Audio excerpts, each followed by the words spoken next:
Hello, friends. Welcome to another edition of the Lovecast with Jamal podcast. You are listening to episode 166. We're going to call this one, What If It All Goes Right?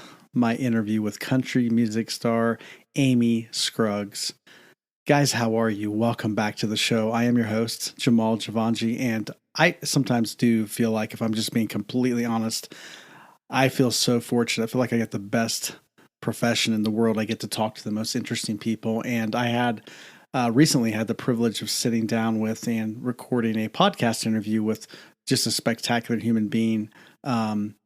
This interview was just really, it really made an impression on me, really stuck out to me. I just, sometimes you meet people who just defy all the odds, who seem to tap into a strength that goes way beyond anything that you see in the external world. And my interview with Amy Scruggs, Amy is one of those people, just a very, very special, profound individual who just came into this world with a deep, innate awareness of what she's here to do.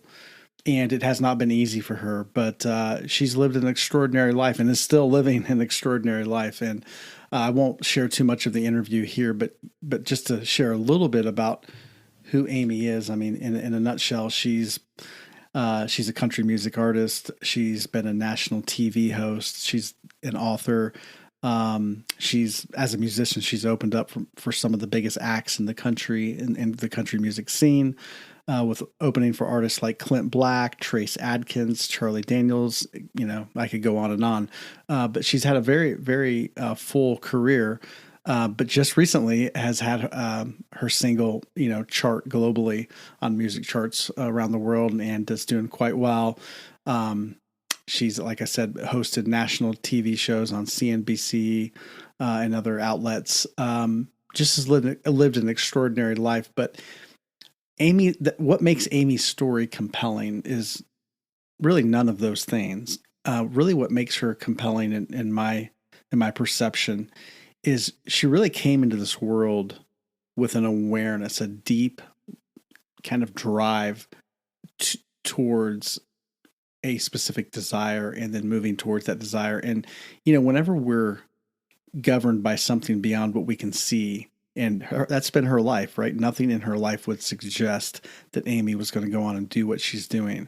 She's really broken the mold of her family, so to speak. But that's because she's not governed by tendencies. See, we're all governed typically by tendencies until we get conscious of something deeper. And Amy is somebody who's done that. And I wanted to bring her story to you as a service to all of us, because I think she is an example of what is possible.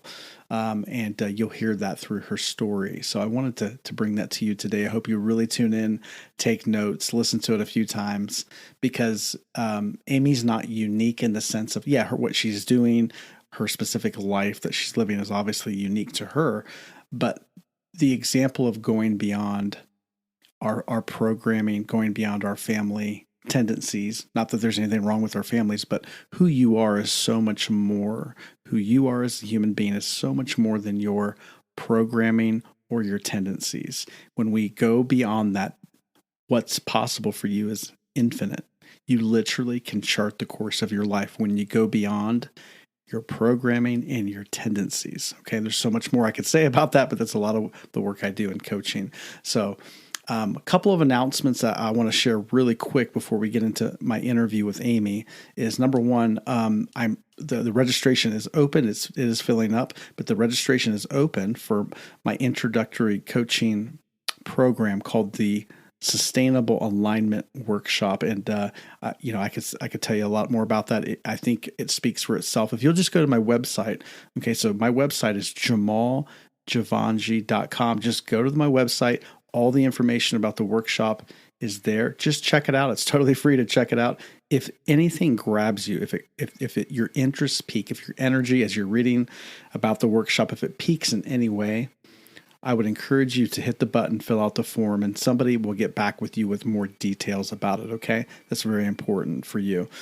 Number two, if you like this podcast, if this podcast is a service to you, if it helps you in any way, I'm always a fan of giving back to whatever serves you or blesses you. And so if this podcast has been a service to you, I want to encourage you to give back. It's totally free. I'm not asking for you to make any monetary contribution, but one of the easiest ways for you to give back is to go to iTunes or Spotify or wherever you're listening to this. Predominantly iTunes and Spotify are the most important. If you will go to iTunes and just rate and review this podcast. It just takes you a minute. It's totally free, but just rate and write a review. It really helps the podcast get exposure and grow. And I'm biased, but I perceive that we are having very important conversations on this podcast that people need to hear, as you're going to hear in a few minutes with Amy. So please do that. Go to iTunes, rate and review this podcast, or Spotify, or wherever you listen to this podcast. Okay. So without further ado, let me introduce my conversation with Amy to you. Hello, friends. Welcome back to another edition of the Lovecast with Jamal podcast. I have absolute privilege today to introduce a spectacular human being that's has lived and is living an incredible life. And my sense when I came across her work, and I just had a deep sense of, her name is Amy. I'll let Amy introduce herself here in a second. But Amy, I just had a sense that she had a tremendous amount of wisdom and insight from her own life, her own struggle, her own career, her successes, all of these things that I just would invite all of us to tune in, listen in, because you cannot buy a life's experience. And I know Amy has a lot to offer from her journey, and I'm excited to get into that conversation. So Amy, welcome to the podcast. So honored that you're here. Oh, thank you so much. What a delightful interview and time that we have together. And thank you so much for that introduction. I've really, really been looking forward to this, truly. Likewise. Well, so you have, and obviously from the intro, the listeners kind of have an overall sense of of your work. But you've done so many things. You've been in television. You're obviously a recording artist, a country music artist. You're a coach. You do so many things, but my question, I guess, to start would be, did you know, like growing up, like, first of all, tell us a little bit about growing up. Where was that for you? We just talked a little bit off the air here, but you're from the West Coast out here in California, but did you have a sense of that you would could you have scripted your life, your work, your career from the beginning as a child? What was that like for you? It's interesting. There is some of it that I visualized since 3. At 3 years old, I climbed up onto a piano bench and started playing by ear. And the family found me. We were at a friend's home or some parents' friend's home or something. And I was playing piano, and they were like, okay, there's something here. Something's going on. And I already wasn't afraid of singing. I was in the little children's choirs. I already was performing and knew that there was something different about me that young. And they wouldn't let me take piano lessons yet because my little fingers were too small. So my piano teacher made me wait. And yes, I grew up in Southern California, not far from where you are now. And my piano teacher, Mary Beth, was right there in Laverne. We're still in touch to this day, and it's so fun. But I always knew that there was that little bit of different edge to me. I felt different. My family was, the whole company business was in the aerospace industry. My brother, everything was athletics. My brother was captain of every team they'd ever joined, and it was athletics. And I spent hours as a child in the backyard as they were trying to groom me as a fast pitch softball player. And that is humorous, because if you knew how klutzy I am and how dangerous it was for me to be throwing a ball at people's heads, that was not wise. And I kept saying, I just want to go sing. I just want to go do music. And so I was constantly pushing against that grain, knowing what I wanted to be. If fast forward all the way through school, I think every report card said she talks too much. I only wanted to be in all the choirs and music classes, speech and debate. I didn't care. I was great at English. Everything else, I'm like, I don't care. And I skipped a grade. I had the skill set, and I tested, well, and they skipped me a grade, but I still just my heart was not in the academics. My heart was in being with people and performing and speaking. And I love now there are some of the teachers that I'm still friends with on social media that I'm like, look what I do for a living. I speak, I sing, I communicate, I coach, I have a book. Thanks for the English classes. But the writing was there on the walls. And I think everybody was kind of missing it as they were trying to channel me into different things. And I just kept pushing against that grain, knowing that there was a calling and a purpose on my life. I just knew. What I didn't know was how hard of a road it was going to be. That's what I didn't see coming. There was no easy path on that. But because that instinct in me knew that there was that calling on my life, that this where I'm at now was ahead, that always allowed me to continue shifting and redirecting the ship towards that. That is really interesting to me. Okay. So you were 3 years old. Mm-hmm. You just knew there was a sense of like, I'm here to communicate through song, right? You were passionate about music, but your family was not. And like, there's no history of that in your immediate family, right? Which is, I mean, funny story with the Scruggs last name. Everybody assumes I'm related to Earl Scruggs, the famous, bluegrass musicians in the Scruggs family. My entire career, I have said no relation. So you would think with the Scruggs name, I came from this big musical background. And there may be a relation between Earl Scruggs and my grandfather, Ralph. No one ever knows. It's a long story, but we've never traced it. But I am the only one in our Scruggs line with my cousins and the family. Everybody's in the aerospace industry and had other careers or athletics. I had a cousin went to pro baseball. My brother went to, soccer scholarship. Everybody was athletes. And then there's me. Wow.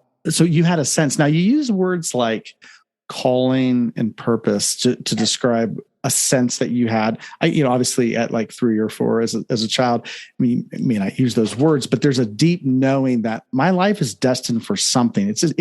I totally get that because I've experienced the same thing, I think back to my childhood, like there's an awareness of, this is meaningful. Yes. There's some purpose here. It's big. It almost feels overwhelming. I'm destined for it. Can't really put, put words on it when you're young.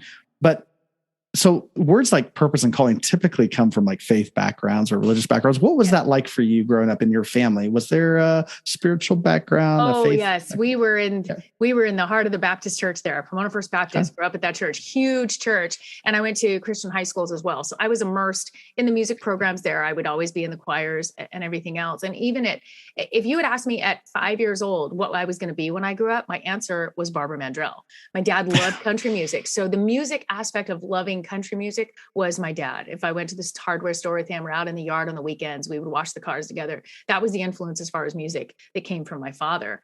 And then growing up singing in the choirs and learning, all of that, the worship teams as I got older, that experience of being on stage even or honing that in was there. And then performance choirs in high school. I was the choir geek. I was absolutely, my brother was the star athlete. I was the choir geek that they all laughed at and threw footballs at my head. That was it. And I love when they find me now on social media. I'm like, hey, here I am now. But there was that knowing that I was, that was there. And even as a young girl, and I mean young, early grade school, I was practicing the national anthem. I would stand on the fireplace with my little hairbrush. And I was like, I just need to be ready because I already pictured that I would be singing the national anthem at stadiums. And my dad had always raised me to have a love for our veterans and military. My father's an Air Force veteran. And so I was like, I need to be ready. I knew as a child, I needed to be ready. And every time I stand in another stadium and I look and I go, I felt this, I knew this would happen. And there's a peace and just a like, thank you, God. All right, awesome. I felt it. I knew it. You groomed me. You prepared me. It was a long journey to get here, and I'm so thankful for it. And it's been pretty cool to see some things come together. Even my love for Nashville and recording, and the way that those things came about, where I almost want to say magical, but just very like, oh, I was supposed to be right here at this time. Amazing. I love that idea of like, I need to be ready, because there's a sense, even as a child, I need to be ready. So you're practicing singing the national anthem. Mm-hmm. Because you knew this is where you would be. That's I knew really, it. And I have sung really the national powerful. Anthem hundreds and hundreds of times. I have sung at deployments, coming home ceremonies. I was a part of the Yellow Ribbon Reintegration Program for the Army, traveling around the country as back in like 2009, 10, 11, as they were reintegrating. I was a spokesperson for the American veterans. That practice that I did as a child paid off. And I sing the national anthem the way it was written, the way it's supposed to be sung. And I perfected it so that when I'm standing in a stadium and a television camera is on me and it's about to go live, I feel prepared and I feel ready. And the biggest thing that I feel at that moment is a sense of gratefulness and reverence. At that moment, it's not about my performing. It's about honoring who I'm singing to, why I'm singing it, and what those words mean. And because of that, preparing all those years, I'm ready to do that every time. Beautiful. Absolutely incredible. I love that. So, okay. So you're growing up in a family, all athletes in as far as career wise, aerospace, the industry. Was there a lot of pushback? Like when you talked about wanting to be a musician, what was the opposition? What was the common, discouragement that was like what would people say to you to try to talk you out of this? Oh, so I hope Mom and Dad, you're not listening. I love you so much and I appreciate your support, but we know that there were times that maybe, we had different opinions, but I mean, especially when I was touring, I was opening for some of the biggest names in country music and I was the spokesperson for the American veterans, but it was still a struggle. I had 4 kids to feed. I was on the road with kids and we were trying to make ends meet and support the house at home and the mortgage and everything else going on with that. It was a very difficult time during the recession that I had lost my career in the mortgage industry because it disappeared during the recession, 2007-8. And that's when I shifted and said, well, I'm going to take the same sales skills, the same business skills and run this as a business because that's what you have to do in any industry, no matter what. So I ran my music and my touring as a business, kids in tow. And, but we still were struggling. I mean, there's no question. And I remember hearing still, you need to get a real job. And that will resonate with me the rest of my life. And even now, when I call home right now, currently I'm on the charts with Music Row. My single, What If It All Goes Right, is literally on the charts for the first time in my life. I'm almost 50 years old and I am the complete witness of not giving up on your dreams and your career. And I call home and still say, look, I'm on the charts. This is still a real job. It really is. It's happening. And I do other real jobs while I'm doing this real job. And I'm letting go finally of that. I'm proud of it. And those that love us, they mean well. Family loves us and they see what they think should be in your career and in your life. And when they see us struggling, I understand that that's probably coming a place of fear, a place of scarcity, of uncertainty. But I've chosen to shift out of that mindset that I have abundance and I have enough. And what I need always shows up right when I need it. And I'm going to continue on my calling and purpose and hopefully be an example and a witness to others who are struggling with some of those same pushbacks in their own life. It's so amazing. I totally get that. Growing up, I come from, my father grew up in the third world country, where a lot of poverty. My mother comes from Appalachia area, Ohio, southeastern Ohio, West Virginia area, a lot of generational struggle. So I grew up in a household where it was just like, what you want to do, it doesn't really matter. This is about survival. Like you have to work really hard just to make it. And that never resonated with me. I thought, is this why we're here? Is this what were we put on the earth to just make it to another day? Or it just never made sense to me. And to this very day, if I call, and talk to my dad, my mom passed away, but she was always good about kind of seeing through that and really kind of understanding that I was not here for the same reasons. She kind of got that. My dad never really got that. So I'll call her this day. My wife, she's an educator. She's a teacher, Wonderful. And so she's fantastic. It's her calling. She's really fulfilled it. But when I call and talk to my dad, even to this day, he'll say, why don't, you'd make a great teacher. Why don't you become a teacher like your wife? Like he'll say that. And I'll say, well, Dad, I teach. I am a teacher. No, I mean like a real teacher. I'm like, no, this is a real teacher. Like he totally doesn't see it. And I totally get that. Totally. So I guess the question would be, how did you keep your sanity? Now, what I mean by sanity, meaning reality. That's a fine line. Do I have it really? The way I look at it is like there's perceptions and then there's what's real. Now, what's real is that you're born for this. You're wired to do what you do.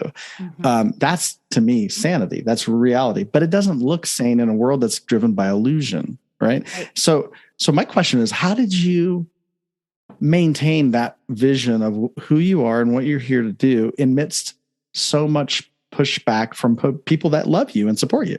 It's interesting because you brought up the survival.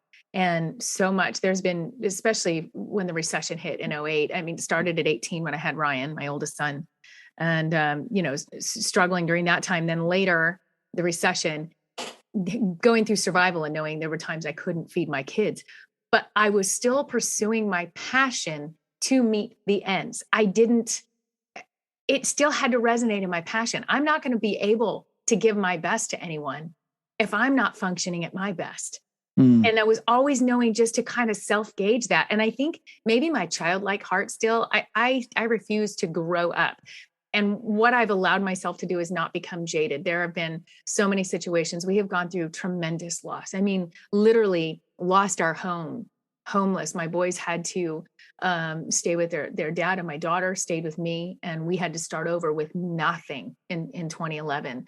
My bass player died suddenly right after that, and we had to stop touring. I mean, there's been hardships, there's been health issues, all these things. But for me, I have two choices. I can become hardened and jaded and stuck, and that really doesn't sound like it's going to have a way out of it. Or I can look for the channels that are out. I can have some peace in the stuck. Doesn't mean there's not anxiety, but I can say, well, I can be peaceful and listen and see which direction I'm supposed to go. Maybe I can be thankful for these hardships because they're going to mold and create and give me tools to help others in the future. I knew in the midst of hardships that it was going to be something that helped someone someday. There was a time that we were struggling barely to get by, and I met this amazing girl who found me. And I know I'm going to age myself here, tell you how long ago she found me. She found me on my MySpace. And she said, "Hi, my name is Tiffany. I'm 16 and I have a baby. Can you help me know that my life isn't over?" And this is when I was, out just starting my touring. And during that time, and come to find out, she lived close to me in Southern California. She came to one of my shows. We connected. And I'm telling you, 3 months later, Tiffany and the baby moved in with us for a year. Amazing. And I helped mentor her with that baby. Ended up giving her away at her wedding years later. She's doing great now. She put herself through college. She's married. She has a few kids. She's the same age as my oldest son. She's 31 now. And I knew then there were more Tiffany's out there. There were more young girls that needed somebody to say, "Hey, I get you. There's no judgment. Come here, just shadow me, mentor me, help me then with my kids. You're going to help around the house and do everything else." But I just didn't put like, no, I can't do this because I'm trying to help my own kids. No, there'll be a way, there'll be resources, there'll be support. And it blessed me so much more than it probably blessed her. And what great tools it is for me to go on still to this day and mentor young adults and say, you can do it. My youngest daughter just graduated high school, and watching her go through this age at 17. And I think back to being 17, I'm like, why didn't anybody tell me this? Wow, I did not know that. Oh my gosh. It allowed me to see maybe where some of those tools were missing. And instead of being like, well, I didn't get that, it's like, oh, wow, what a great opportunity for me to provide this to her and her friends that need support and need advice and need counsel. I actually co-host another podcast that's just for young adults, for resources and education, and know how to navigate through this young adulting time. And I just knew that each hardship, even losing my home, that means I can relate to others. I can relate to women and single moms that are struggling. I can relate. And if I can take that and make it a part of what I do now, then it was all for a reason. And it fulfills back to that beginning of knowing, okay, there's a plan on my life, whatever that is, and I'm never done. And I also am not attached to outcome. Even releasing this new music project, it wasn't like, well, this better be a hit and I better make it to radio. I'm like, no, these songs are just going to bless somebody, whether it's one person or a million people.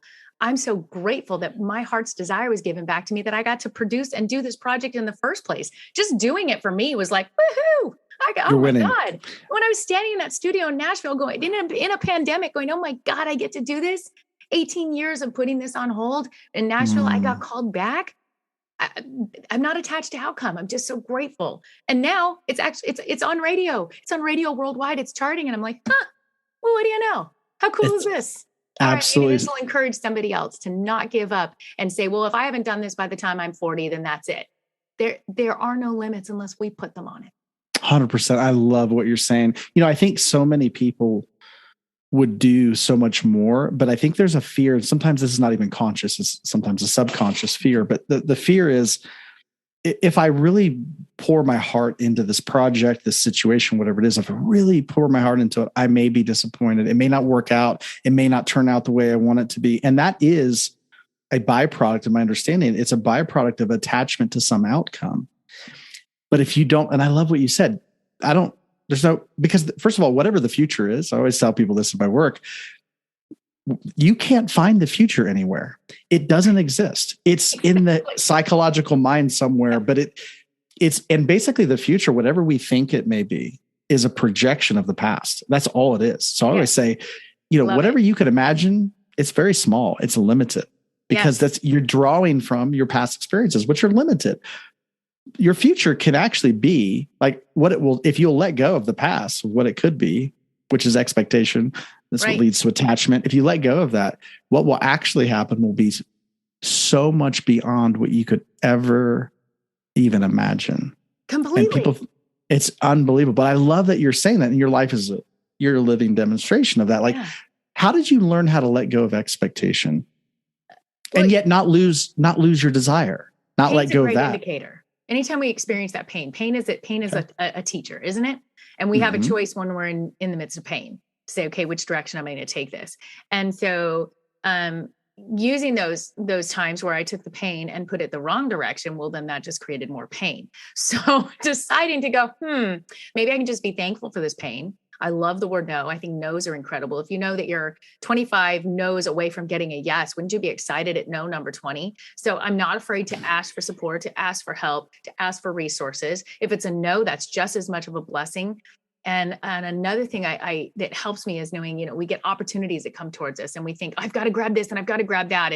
And we're just like pushing, I think.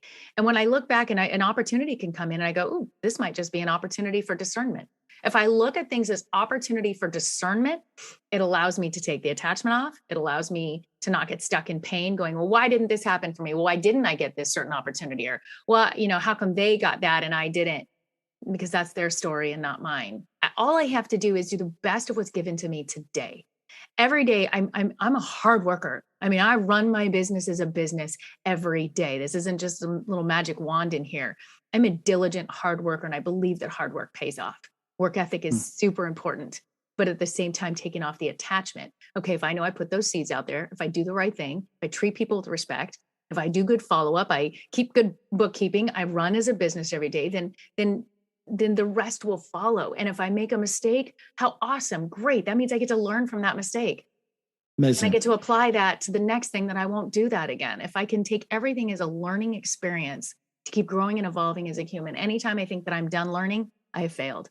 If I think I'm stuck, I have failed. One foot in front of the other every time, over and over again. I've got 4 grown kids now, 2 step kids. I feel like 25 lives and careers, but I see that they all come together to sitting here with you today. You wouldn't have wanted to have me on your wonderful show had I not come through those experiences. If I was grizzled and jaded and was just going to sit here and talk about hard things that happened to me, we wouldn't be having this conversation.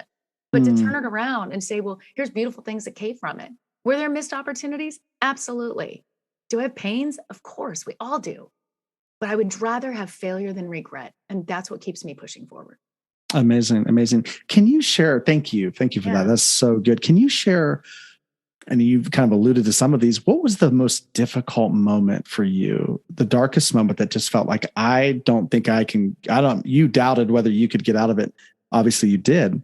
And what was that process of moving through that or transcending that situation? I would definitely say losing our home. Okay. That was the anchor with me and my children. And was that 2008, 8-ish? I lost it. 2008 was when the recession hit and it was really difficult. I was able to hang on till 2011. And then that's when it caught up, it caught up and folded in. That I think is still equates to, because it wasn't the property. It wasn't monetary or physical items. Yes, we lost everything. What I lost though was that anchor point. It was me and the kids. I was no longer able to have all 4 kids under one roof. I didn't have a roof to put them on. We were scattered out of survival so that everybody could have a roof over their head. So for me, it's then getting through those next years. And I have to tell you, 11 years later, my daughter just graduated high school with honors. She's the first one to go on UCSD. She's going to university. She's an amazing young woman. Her brothers are so proud of her. The relationship I have with my sons is deeper because we had to create ways to keep that connection and that closeness because we weren't under the same roof when they went through high school. So there's so many beautiful things that came from that. And I would have never even dreamed what was in store for me at this stage and how close we are. But at the time, just seeing my family getting torn apart and not knowing literally where we were going to live is a feeling that was indescribable. Wow.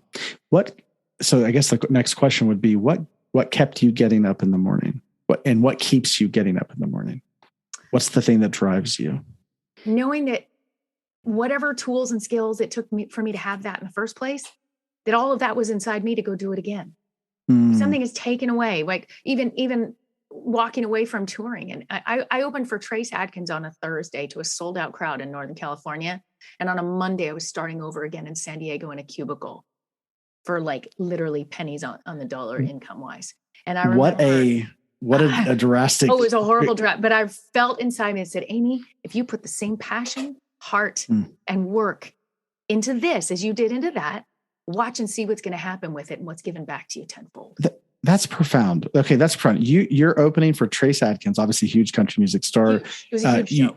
You're playing for what? I don't know how many thousands of people in the stadium. Yeah, it was probably 20,000 people in the stadium. 20,000. And then 3 days later, you're in a cubicle. Starting over in a 200 square foot room with my daughter, with nothing but our clothes, starting a new job and starting a new life, knowing no one in that town. So that the contrast, 3 days after that, playing for 20,000 people, you're living in a very small room, working a new job, but knowing that you're going to treat that cubicle, this is like the invaluable lesson here. And I would just want people to hear it. It's like, you're going to it's easy sometimes where people say, oh, if I was playing for 20,000 people on a stage, try to say, I would take that seriously. But you took the cubicle, living in a cubicle, and then also like, whatever job you were doing, but with pennies on the dollar, whatever, like you put just as much presence and energy and passion into that. Yes. That's profound. Because I knew it was just another rebuilding. I mean, I didn't open for Trace Adkins on my first show. I mean, there was some pretty bad, wood chips on the floor, $100 for a 4-hour set, and you had to pay 5 band members. I mean, I've paid my dues. So this was no different. But that I consider that a rehearsal. So this new cubicle was going to be the new rehearsal. And I needed to treat every person and every interaction with complete respect and gratefulness, not knowing what doors it was going to open.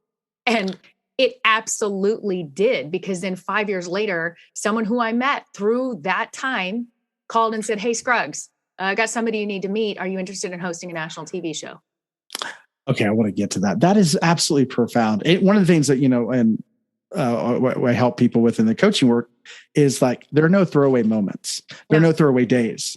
Meaning, even it boils down to, like I would say, it even matters like when you drink water, how does it feel to drink the glass of water? When you're eating a meal, can we slow down just a little bit to taste it, to really enjoy it? Because if and not to be morbid here, but if someone said, okay, this is it, you got the rest of the day, you would see this as, this is it right here. So what do you want to do?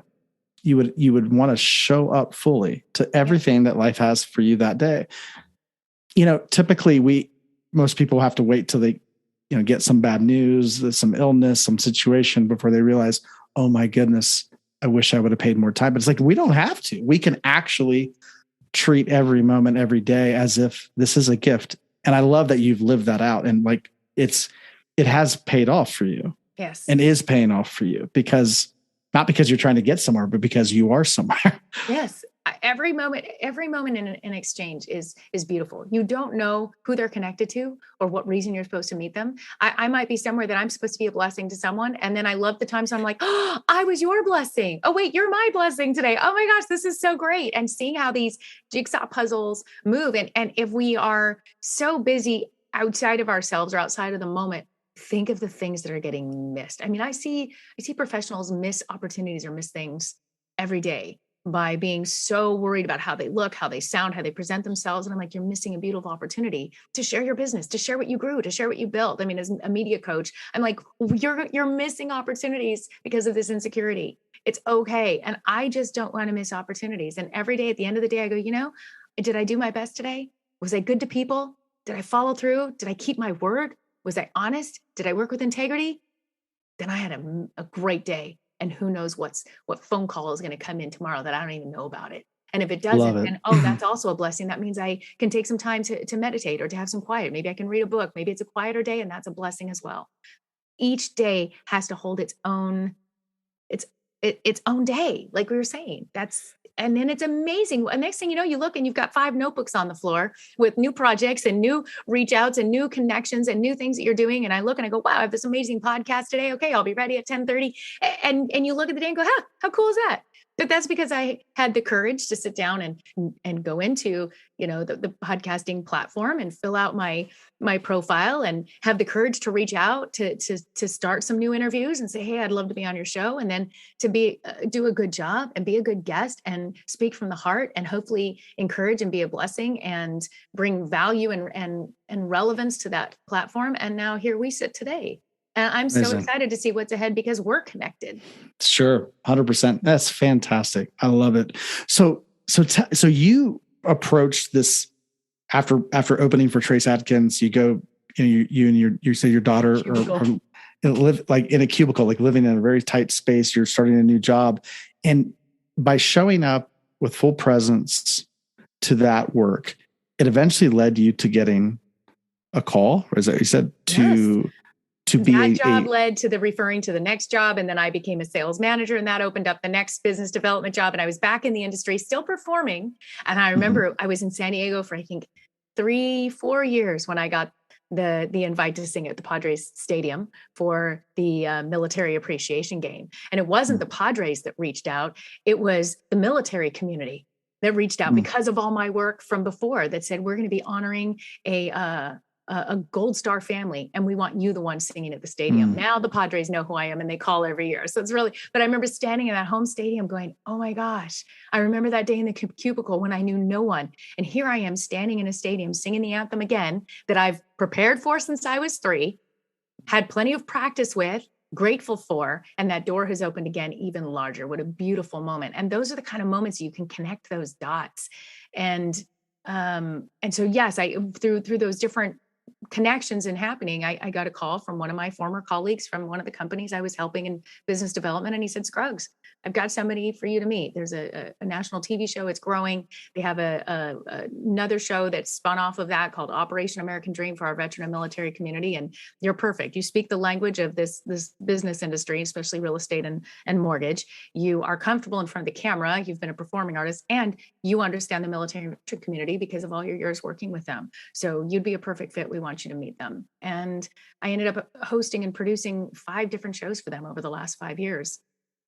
Totally. And so one of the shows was I think it was you were the host of the American Dream, right? American Dream. Yes, CNBC. It ended up getting picked up. It started off more local, and then it grew into different cities across the nation as I was hosting, and the founder was out there building it into new cities, and ended up being on CBS, NBC, ABC. It got picked up by CNBC the last year I was a part of it. I'm like, didn't see that coming.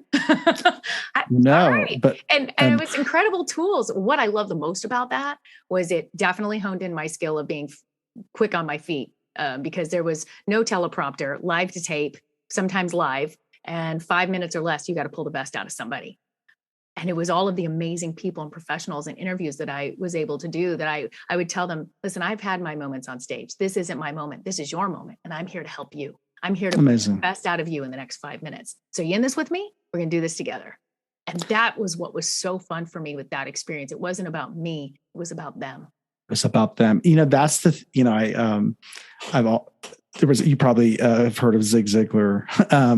Zig Ziglar is a motivational speaker. He does a lot of sales things. He's since passed on. But one of the things that he would always say was, you can have everything you want in life if you just help everyone else get what they want. Yep. And that principle of service of like, when you seek to serve, not be served, but to serve. Now, there's a balance with that because it's not about self-neglect, obviously. But I feel like if you can really be rooted in self, really rooted in the essence of who you are, you won't actually be seeking it's not about you at that point, because you're fine. You're like, no, I have a sense of grounded beingness. Now this is about you. Kind of like what you're doing on the TV show. You're like, this is about your moment. But in and through that, it pays back. Yes. It gives back to you. That's so phenomenal. It's one of those guests that I met one time in the studio, came in to promote his amazing book, Wealth Advisor, out on the East Coast, called me 2 years ago and says, Scruggs, I don't know if you remember me. You interviewed me once on the show, but I think I need your help.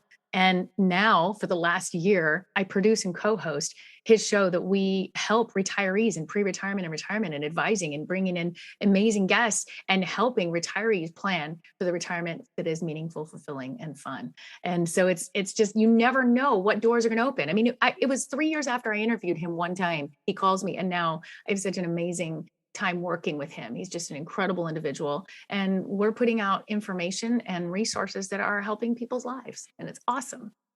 Amazing. Okay. I love it. Okay. So you're an author now as well. So, again, so many hats. You're an author. You published a book, which is a best-selling. Well, it was the pandemic. Everybody, you had to do it. Why? There's a lot of this time, like, might as well put some of these experiences working with professionals. And the book is all about those that I've worked with. It's really about them. It's not me as a windbag. It's really telling amazing stories of professionals that I worked with and watched them go from being uncomfortable to comfortable on camera, and what those tools and tricks were in their success stories. So it's really, that's what that's about. Totally. Lights, camera, action's the title of the book. Mm-hmm. Media coaching for professionals. And the heart of that is really to help people show up and be their best self. Is that correct? Okay. Yes. Find their message, show up, get comfortable with it, learn self-awareness, learn your resting face, learn how you present yourself, because you're doing it whether you're on camera or not. You're presenting yourself out in public. So you might as well get comfortable and learn what that is. And then it can transcend into even just your own cell phone videos and social media marketing, all of it. Everybody's on camera now all the time, whether you like it or not. Amazing.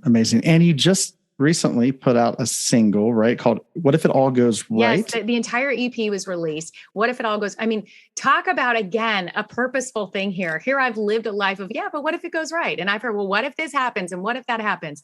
And so when my A&R rep in Nashville, with 18 years, not giving up on me, says, are you ready? We can do a new project. And he started the song searching process, went through 1,000 songs for us to pick 5. And started sending them to me through emails during the pandemic. I'm just listening to demos coming in from writers in Nashville. And I see that song title and I click on it and I went, oh my God, that's it. What if it all goes right? That is literally the story of my life. And I have a beautiful opportunity to release it. Now I take these 5 songs and I'm ready to release to radio. And this song is the one that is resonating worldwide. And in the last 5 weeks, it finally broke through the charts on Music Row. I'm like, well, there you go. What if it all goes right is going right. And I had no outcome attached to it. Just so excited to see what's taking place. And the video that I did is getting picked up for the country network television show. I'm like, oh my God, it's going right. Because it had the right heart behind it. 100% frequency. The resonance of that song matched your life story. It did. And it's a celebration for everybody who gets their win. I put the music video together and I wanted to showcase everybody in different walks of life getting their moment and their win. I don't know if you had a chance to see it, but it's on YouTube. What if it all goes right? And it's just different moments of people getting their win of all ages. And I think everybody can relate to it in some degree. I love it. Absolutely incredible. In my coaching work, one of the things usually people are coming because they're having some crisis, some situation that's going on. And I love to ask them, like, what's the best case scenario? They're like, it's like almost stops them in track. Like, what do you mean? What's the best case scenario? I'm like, what's the best case scenario? They're like, I don't know. I'm like, what? No, because we've been thinking a lot about what the worst case scenario is. And of course that'll take you down, that'll take you to a really dark place because you're imagining. And then eventually we end up creating where focus goes, energy flows. So if we're focused on the worst case scenario, we end up creating that. But the question is like, well, no, what's the best? What if it all goes right? What's the best case scenario? Immediately, the moment you answer that question, you start creating that. The moment that's been my experience. As soon as you visualize that, you're in the active process of creating that situation, that scenario. If we have 1 minute, I have the most amazing story to share about the power of this, the power of this song and what can take place by having that mindset. So I released the song and I've been, doing podcasts like this, just like I'm doing with you. And I was on a podcast about 3 months ago with a wonderful gentleman who's all about just sales. We were just going to talk about sales and coaching. And that was it, business coaching. Went on to his podcast and he started it and went, okay, we were going to talk about sales and coaching, but I just heard your song. And so we need to talk about this song. And so we ended up discussing the music and how that came about and the power of the song. And yes, some of the coaching on this wonderful podcast. And I was very grateful. It was a nice promotion that he did and a wonderful gentleman. And he calls me a week later and says, you're not going to believe this. One of his upcoming guests that was already on the line, again, through Podmatch. This is great. Her name is Mindy Odlin. Well, she's for 10 years. She's had a book out there. She has a nonprofit and as a keynote speaker with her title and the title of her book, What If It All Goes Right? She heard the podcast, said, I would love to meet Amy. We have connected, and I now have just joined the board of directors for her What If Up org nonprofit network to inspire people to what if up. What if? What can you believe in your life? What can take place? This song and this platform, and by just doing this, connected me. It's magical. And I'm like, I love her so much. And she's back east and we've met through Zooms numerous times. I'm on the board. And now we're on the same mission to help people say, but what if it could go right in your life? And it doesn't mean that it's going to happen a year from now. I've had a 31-year journey. I had my first child at 18 years old. And I was told, what are you going to do now? Your life is over. And look at where I sit. And a fun fact about that is that same child, Ryan, ended up becoming my lead guitar player and touring with me. And has written a lot of the music that we do in our live show and has served the veterans with me right by my side all these years. Your firstborn. What if? Amazing. Absolutely amazing. Just what a life you're living. What a stunning story. Thank you so much. I guess a last question, we can wrap up on this, but would be, to the listeners who are listening to your story, listening to, your insights, what's one thing that you say, if you haven't heard anything, hear this. What's one thing you would want them to take away from our conversation or from your life? To take the limits off of your own life. Lift the limits right off. Don't put a time limit on where you think you need to be. Be grateful for the failures. Be grateful for the pain. Lift all of that expectation off and outcome off and watch and see what can change and happen in your life. Wow. You can't say it better than that. Perfect. Let's wrap up on this question. What if it actually all goes right? Give this song a careful listen.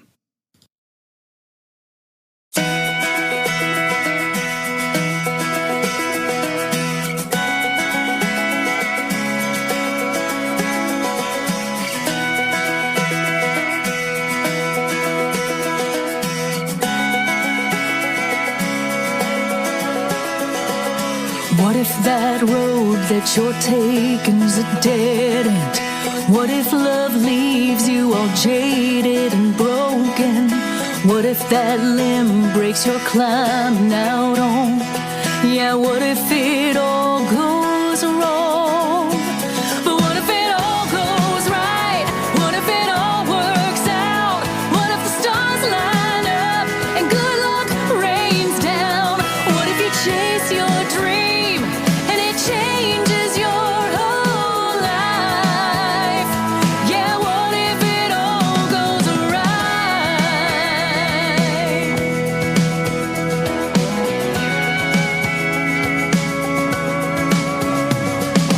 What if that road is a beautiful slow drive?